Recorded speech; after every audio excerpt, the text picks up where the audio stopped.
Hello, dear viewer, and thank you for joining me on day 8 of reading the Bible together. Today we are reading Genesis chapter 18 and 19 from the Old Testament, as well as Matthew chapter 6, verse 16 to 34 from the New Testament. Let's start. Genesis chapter 18. A son is promised to Abraham.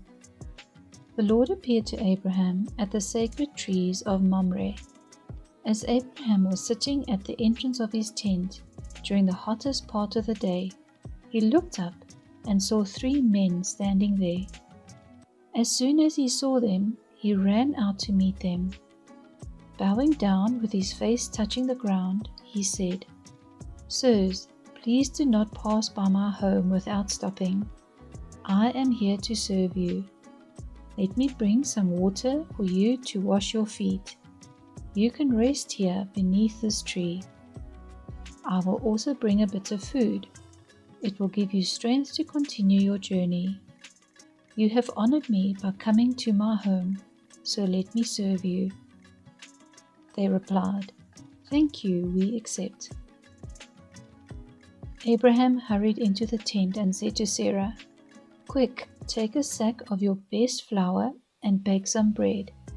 Then he ran to the herd and picked out a calf that was tender and fat and gave it to a servant who hurried to get it ready.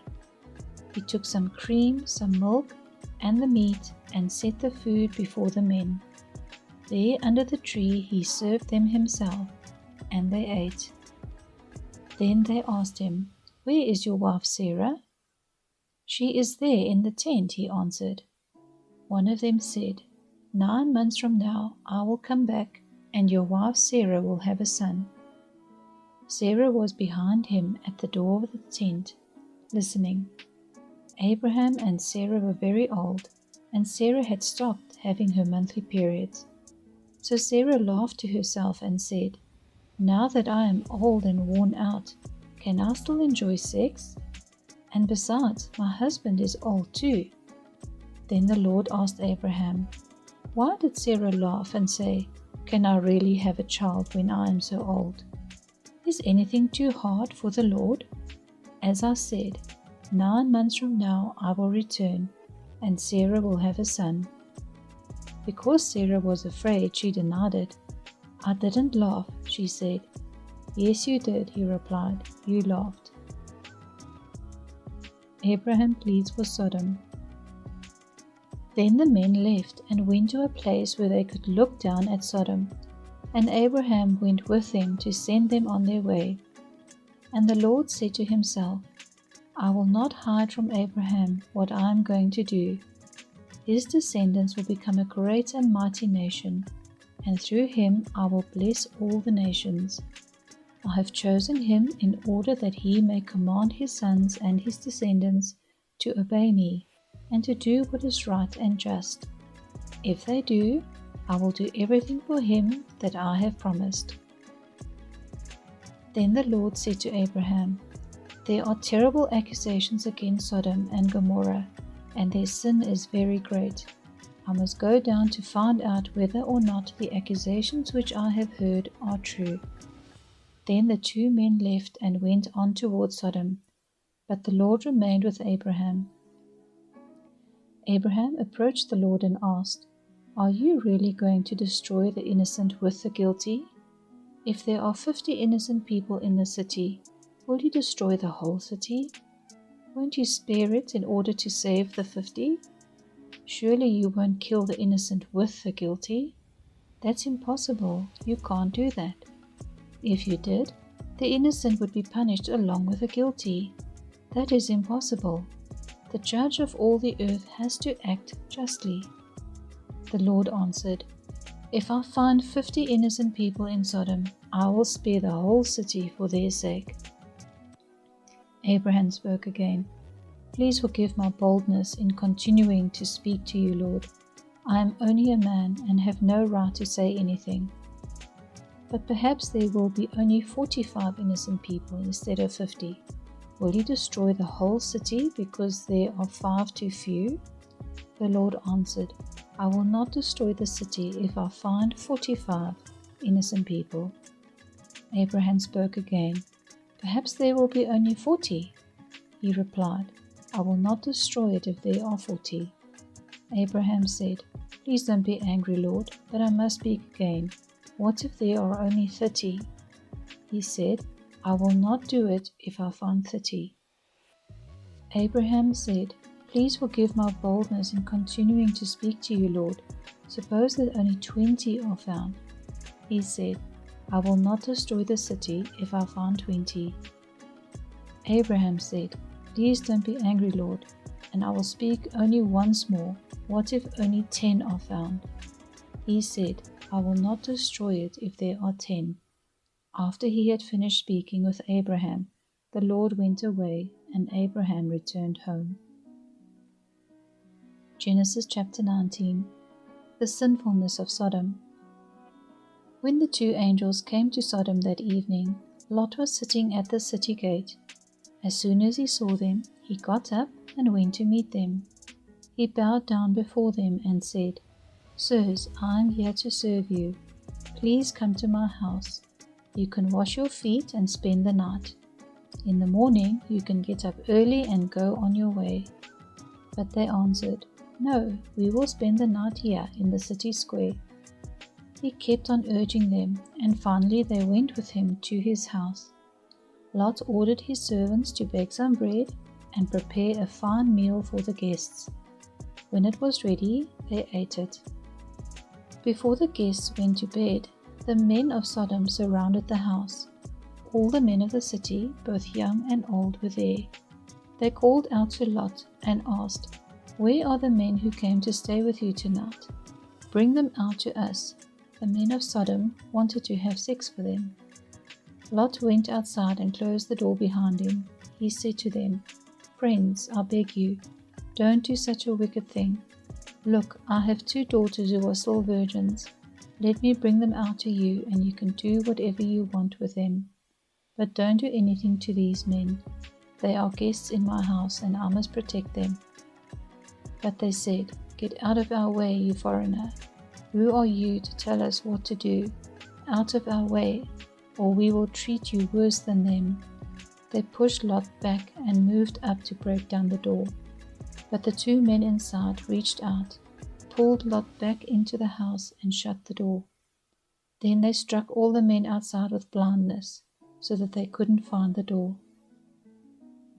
Lot leaves Sodom. The 2 men said to Lot, If you have anyone else here, sons, daughters, sons-in-law, or any other relatives living in the city, get them out of here, because we are going to destroy this place. The Lord has heard the terrible accusations against these people and has sent us to destroy Sodom. Then Lot went to the men that his daughters were going to marry and said, Hurry up and get out of here. The Lord is going to destroy this place. But they thought he was joking. At dawn, the angels tried to make Lot hurry. Quick, they said, take your wife and your 2 daughters and get out, so that you will not lose your lives when the city is destroyed. Lot hesitated. The Lord, however, had pity on him, so the men took him, his wife, and his 2 daughters by the hand, and led them out of the city. Then one of the angels said, Run for your lives, don't look back, and don't stop in the valley.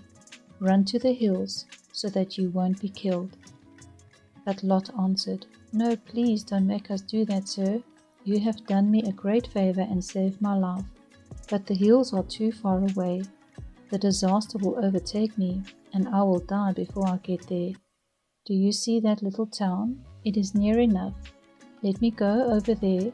You can see it is just a small place, and I will be safe. He answered, All right, I agree. I won't destroy that town. Hurry, run. I can't do anything until you get there. Because Lot called it small, the town was named Zoar. The destruction of Sodom and Gomorrah. The sun was rising when Lot reached Zoar.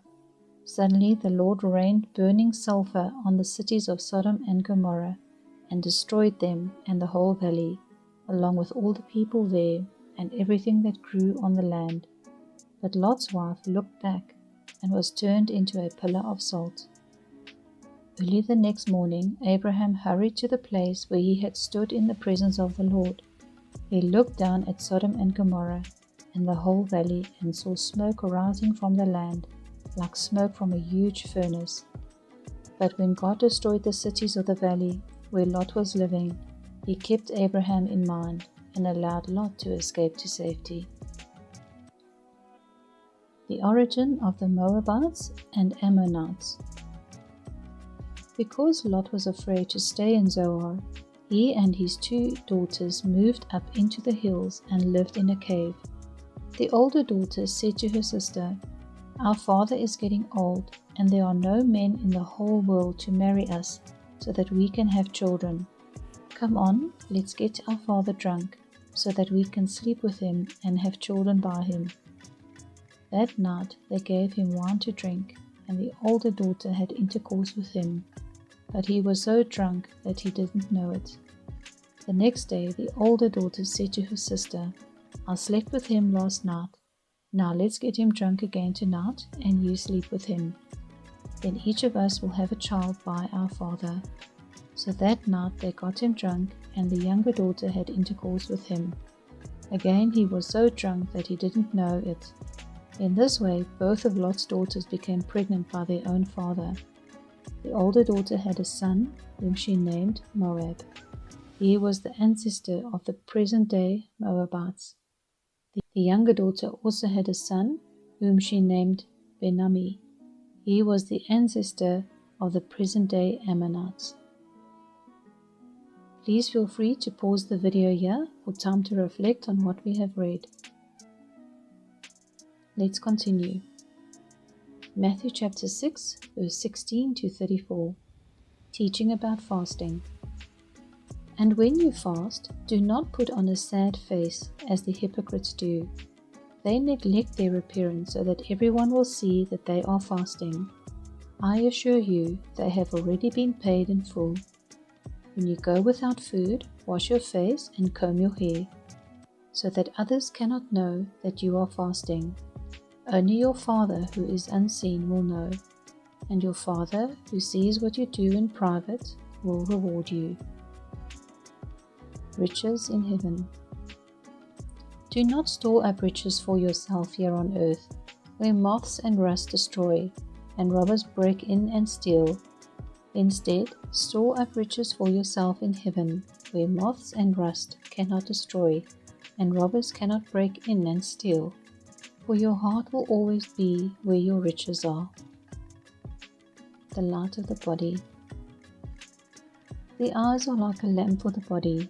If your eyes are sound, your whole body will be full of light. But if your eyes are no good, your body will be in darkness. So if the light in you is darkness, how terribly dark it will be. God and possessions. You cannot be a slave of 2 masters. You will hate one and love the other. You will be loyal to one and despise the other. You cannot serve both God and money. That is why I tell you, do not be worried about the food and drink you need in order to stay alive, or about clothes for your body. After all, isn't life worth more than food? And isn't the body worth more than clothes? Look at the birds. They do not plant seeds, gather a harvest, and put it in barns, yet your Father in heaven takes care of them. Aren't you worth much more than birds? Can any of you live a bit longer by worrying about it? And why worry about clothes? Look how the wild flowers grow. They do not work or make clothes for themselves. But I tell you that not even King Solomon, with all his wealth, had clothes as beautiful as one of these flowers. It is God who clothes the wild grass, grass that is here today and gone tomorrow, burnt up in the oven. Won't he be all the more sure to clothe you? What little faith you have! So do not start worrying, where will my food come from, or my drink, or my clothes? These are the things that pagans are always concerned about. Your Father in heaven knows that you need all these things. Instead, be concerned above everything else with the kingdom of God and with what He requires of you, and He will provide you with all these other things. So do not worry about tomorrow. It will have enough worries of its own. There is no need to add to the troubles each day brings. Please feel free to pause the video here for time to reflect on what we have read. That's it for today, and I hope that you'll join me in the next video. Wishing you a graceful morning, day, or evening.